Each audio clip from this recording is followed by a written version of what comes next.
I get a little bothered when I hear people talk about humanity like a plague.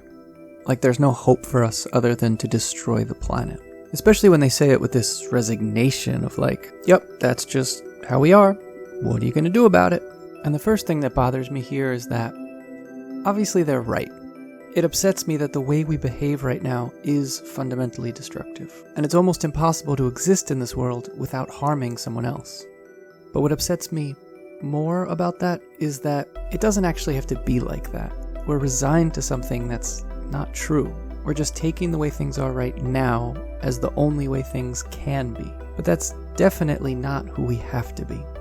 Because while I understand that people can be destructive, and there's plenty of historical anecdotes to support that, I also understand that that's us at our worst. At our best, people can be the keystone species on the planet. We could help guide the natural world back to beauty and wildness in a way that's actually good for nature. No other species has the potential we do. Nothing else comes close to the beneficial effects humans can have on the planet. And I concede that we don't know how to do that right now, but it's also something we've already done. We've been beneficial to the ecology of this planet for far longer than we've been harmful to it. So what I'm going to talk about today is two things. First, I'm going to show you a few examples of not just individual people caring for nature, but whole cultures and societies who figured out how to live symbiotically with nature.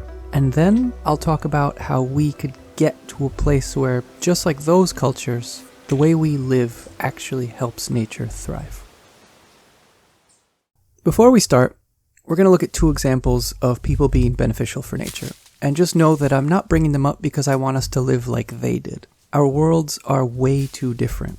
I just think it's important to know that whenever someone says it's impossible to gather materials, feed ourselves, build our houses, and live rich, complex lives in a way that benefits nature, you can remind yourself that that's nonsense. Let's start with the Amazon, the greatest repository of biodiversity anywhere on Earth. I don't think most people realize how extensively shaped by people the Amazon was before Columbus's arrival. Which is wild when you think about it, because that means that the most vibrant and living place on Earth was shaped, and maybe to a certain extent reliant on human beings. People have been living in the Amazon for well over 10,000 years, and not just a few little random tribes. The estimates are that when Columbus arrived, there were about 8 to 10 million people living in the Amazon, which means that there were millions of people with 10,000 years of opportunity to degrade, deplete, and destroy the largest forest in the world. And the result? Huge swaths of the Amazon weren't wild tracts of forest like we've been taught in school. The Amazon in large part was a managed garden with huge constructions, canals, roads, even small cities, all built within a forest that was largely shaped by people. So while we didn't make the world's largest and most important forest, we expanded it, we sharpened it, and by many accounts made it more vibrant. Amazonian soils are notoriously infertile, except where people used to live. After a few thousand years of habitation, the activity of people created a huge space, equivalent to the size of France, of deeply rich and fertile soil that wasn't there before. But you might see something like that and say, how hard can that be? It's easy to take one of the most vibrant places on the planet and make it better. What about the opposite? What about people living somewhere known to be one of the driest and least hospitable places on Earth? What about the Australian Outback? When Europeans arrived in Australia, there were over 1 million people already on the continent, and they'd been there for some 60,000 years. And though most of them lived on the coasts, there were a lot of people living deep in some of the driest parts of the Outback. And interestingly, the Outback wasn't the barren landscape it is today. Early accounts of European explorers paint a picture of fertility and agriculture. Aboriginal people were doing something that Westerners haven't figured out how to do since. Take a look at this map that compares the current Australian grain belt to the estimated grain belt of 400 years ago. It seems that the Aboriginal people managed to transform the desert into a productive grassland. They built dams and wells and used fire at opportune moments to improve game. They developed resilient relationships with native tubers and grasses to establish agriculture. They had complex cultural norms that covered relationships between villages, like who could fish the streams when. By and large, when confronted with the inhospitable fact of the desert, they managed to create an ecosystem that supported not just them, but all species who called the desert home. And the proof of that management has been everything that's happened since. When Europeans took the land, they brought their sheep to graze on what was then a fertile grassland. And it didn't take more than a few generations to deplete that legacy of care and convert previously fertile plains into the uninhabitable landscapes that we've come to know today. And land that had supported thousands and maybe hundreds of thousands of people was quickly abandoned. I could go on here about a dozen other examples of traditional people that I know cared for Earth. The Haudenosaunee Confederacy, the dozens of tribes all along the Pacific coasts, the Tutujil of Guatemala. I could follow the trail of European colonialism and church-sanctioned cultural genocide all over the planet to find the thousands of cultures I didn't know about, but who probably lived in a similar beneficial way. But what matters to what we're talking about today is a quality that I think all of these people had in common, which is a quality I think we lack, and one that if we rekindled would lead us toward meeting our potential as a species. And that quality is a deep and abounding respect for nature. A respect so rich it filtered through to how they understood themselves as people and informed their understanding of why humans are even on this planet to begin with. So it's that sort of relationship I'd like to talk about in part 2. Specifically, how do we foster that quality to an extent that we'd be able to grow the Amazon ourselves? So, what do I mean when I say grow the Amazon? I don't literally mean planting trees in Brazil, unless you happen to live there, in which case that's definitely part of the process. What I mean is more like thinking about the Amazon as a stand-in for the highest expression of whatever our local ecosystem would like to be. How could we collaborate with nature to grow that? For me, that's some kind of temperate forest. For others, it's agriculture in the Outback. And for you, it's what's outside. Prairie, swamp, whatever your city was before it was a city. And I think the heart of this video is accepting that there's so much more than you'd expect that goes into a pursuit like this. Because it's way more than just planting trees or reintroducing bison. Our lives are way more complex than just ecology. And getting people to behave in a way that actually benefits nature is wildly difficult. And it also won't do to just imitate what the Amazonians were doing. There's so much on our plate that they didn't have to think about.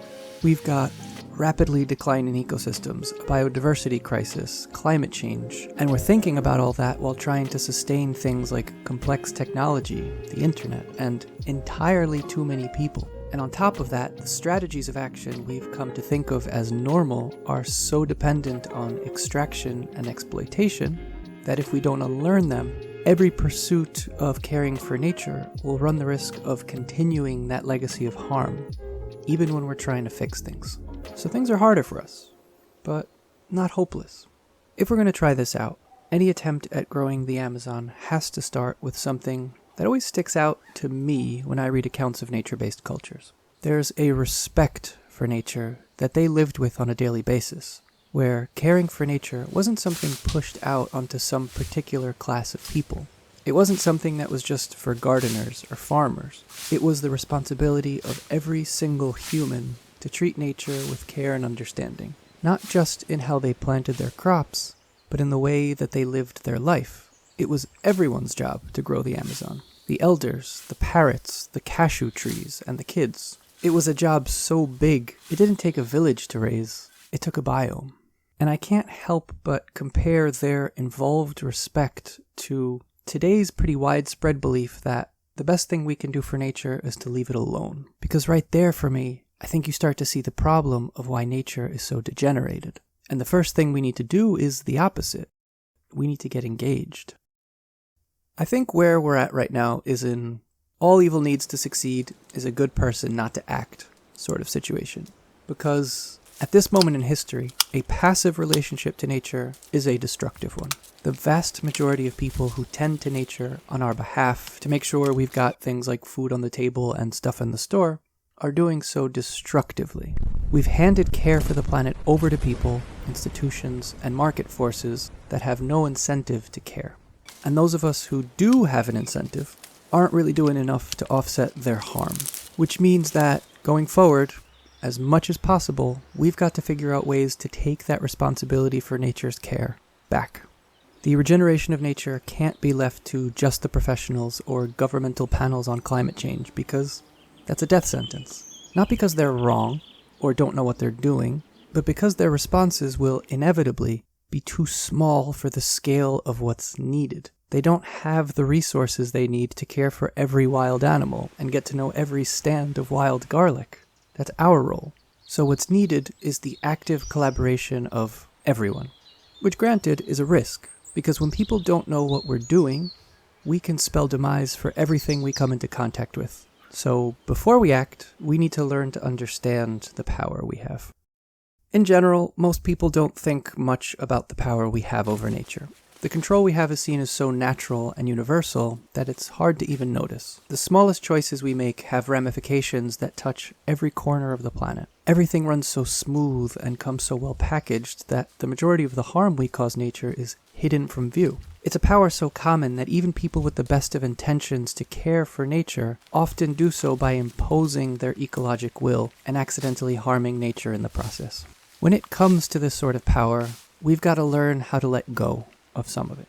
Because the basic law of power is that when you have it, you use it to make whatever you want a reality. And what we want right now isn't usually what's best for nature. So when we act, it's important to slow down and remind ourselves that this is a collaboration, not a dictatorship.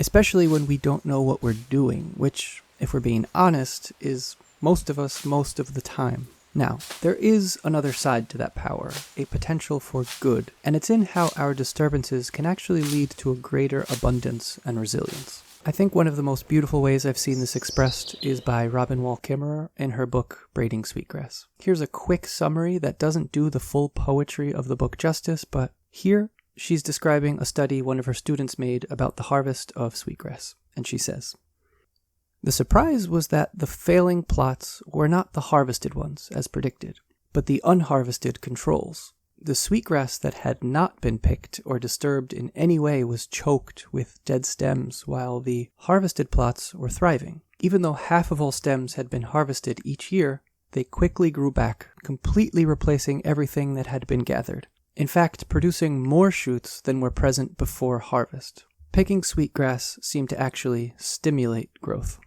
A respectful harvest of wild sweetgrass leads to stronger, more resilient populations than an unharvested stand," which shows that, under certain circumstances, we don't need to minimize our destructive acts. We need to find an honorable way to use them so that our actions lead towards more vibrant ecosystems, which isn't as easy as it sounds, because it does require us to learn the right way and moment for everything. Learning when and how to act and when not to act can make all the difference, which is something we all know when it comes to something like planting a garden. Like, we know not to plant tomatoes in winter because if you plant them in spring, you'll actually have a harvest. When we find the right moment for something, it can have a positive influence that cascades through an ecosystem. One of my favorite examples of this comes from Tyson Yunkaporta's book, Right Story, Wrong Story, where he's talking with a Dutchman with traditional knowledge passed down from his great-grandfather, and he says, "People followed the mating dances of birds to locate eggs hidden in the tall grasses, taking all the eggs in the early season and leaving those that are laid later in the season to hatch. Birds hatching early in the season do not thrive. So this was a symbiotic relationship between people and birds that was essential for systems' health. When the late season hatchlings grew old enough to fly away, this was the seasonal indicator that it was time to cut the grass for hay. When we're dialed in to an ecosystem, things that might appear cruel on the surface can, on further observation, show us the amazing role a human can play in an ecosystem, where even acts of destruction become beneficial. And to really get good at that, to train yourself to learn how to do that, I think it's important to understand that the world is alive. When you approach the world as a dead thing, it doesn't matter when you destroy a coastline of mangroves. It doesn't matter where the sand for your cement comes from. It doesn't matter how they cut those trees to build your patio, because it was a dead thing to begin with. But when everything is alive, every duck, stone, blade of grass, it matters how you act. Because when the world is a living place, we have to act with respect. Because living beings deserve respect. You don't go to your friend's house and start moving furniture, you ask them for permission. The same goes for the Amazon, because the Amazon is more than just a name of a forest. It's the real way that over 3 million different species interact, each one providing their unique gift to tend to their home, and losing any one of those might have cascading consequences throughout the ecosystem. So if you want to sustain 3 million species, you've got to care about them. Which makes our challenge not how to build an ecosystem, but figuring out how to listen and respect the will of so many. And if you're having a hard time seeing the natural world as something living, it might help you to know that, just like us, trees have senses. They can see and smell you when you walk into a forest, and they can make decisions based on what you do. It might help you to know that bugs have memories and use them to find their way home when they get lost. If you care to start looking, you'll find that intelligence and will surrounds you everywhere you go. And every single species and inanimate object have had a hand in creating the ecosystem you call home. What we can't forget throughout that, though, is that we are also one of those 3 million, and what we need also matters. You can't grow something like the Amazon with forced labor. If you're going to keep something up for thousands of years, it has to be good for us. It needs to understand what our needs are and provide for those. If it doesn't, or if it exploits us, there's no reason to keep something like that going. So I think it's important to think about what we need, which is food and shelter, sure, but there's plenty of other things we need too. Community and a sense of belonging, support and fulfillment. We need to be creative, connected, and we need wild nature. More than that, we need to be part of an ecosystem. People belong in nature. It's written in our DNA. Which means that what we're doing isn't just ecologic restoration or conservation. What we're doing is growing our native habitat with hidden berries and fruit and cozy green corners and the vibrating sounds of bugs and birds. We can grow habitats that provide for everything we need. We just have to understand what we need and have a will to actually provide people with that. But to figure that out, we cannot keep going with the lifestyles we have now. Because I'd say that right now, we might know what people need, but nobody's acting like it. Very little of our lives are actually there to provide us with what we need. We've constructed the world in such a way that, for most people, the majority of our days are spent doing things that don't make us happier, healthier, or more fulfilled. Social media mines our attention. Jobs extract us as a resource. We stress through chores we don't quite have time for. And we extend that treatment onto nature and grow food so impoverished it almost nourishes us, and landscapes so depleted they almost connect us to nature. The unfortunate truth is that the culture we're a part of doesn't have the skill set to grow the Amazon.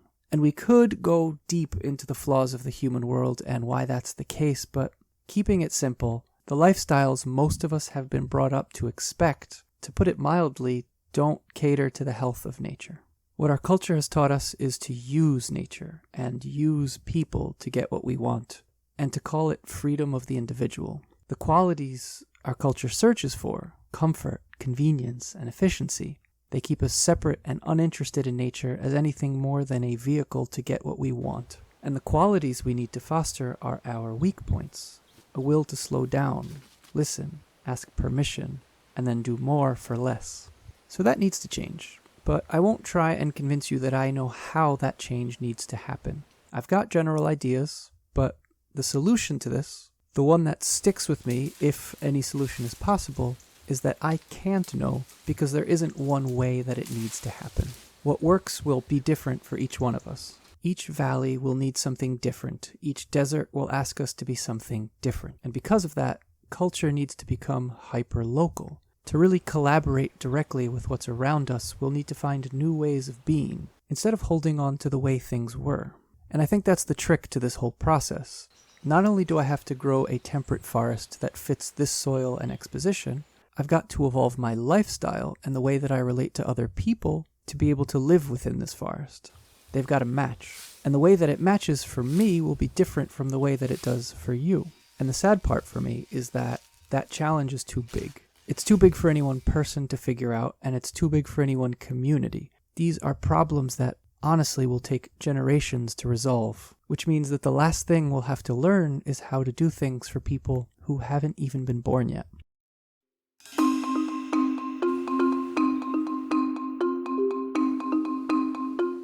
Figuring out how to grow the Amazon took us thousands of years the first time around.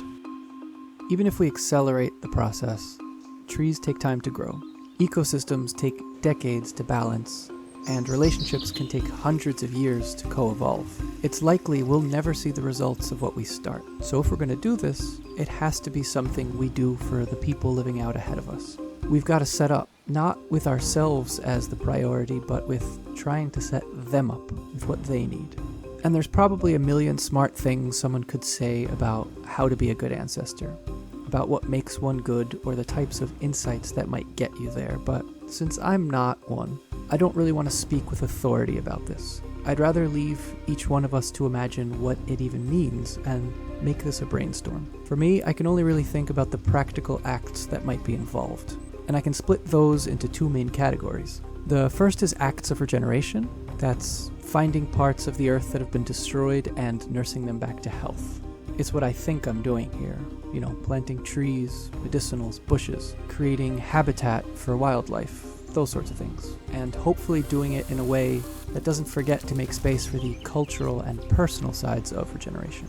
Then, second, are acts of protection. Finding those precious bits of nature that by some miracle are still somewhat intact and protecting them from abuse. That's stopping the cycles of destruction, noticing things that you don't need, minimizing your footprint, standing up to harmful acts and unnecessary projects that threaten to destroy without care.